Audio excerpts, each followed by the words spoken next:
I always thought the worst thing about summer camp would be the mosquitoes, not waking up in a world where I was suddenly alone. Last night, the air was thick with laughter drifting from the lake, fireflies tangled above our heads, and someone dared me to wander near the dock after midnight. I remember turning back toward the cabins, but when I woke up, everyone was gone.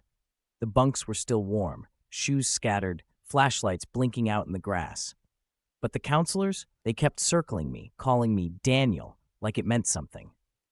My name isn't Daniel. At first, I tried to play along, thinking it was some elaborate prank. But the way the counselors watched me, grinning too wide, whispering to each other in voices I couldn't quite catch, it felt wrong.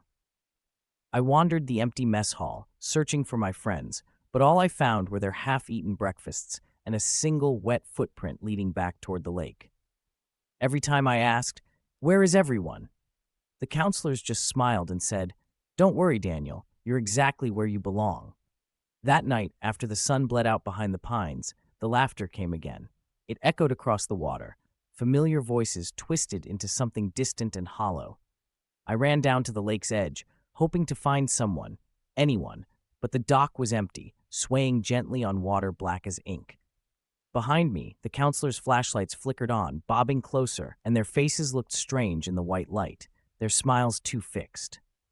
I tried to run, but the counselors blocked every path, repeating that name over and over, their voices rising until they drowned out the laughter.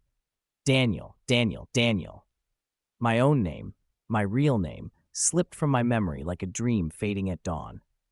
As the counselors closed in, I stared into the lake and saw my reflection smile back at me, lips moving in sync with theirs, whispering, "Daniel," in a voice that wasn't mine. That's when I realized I wasn't alone after all. Not anymore.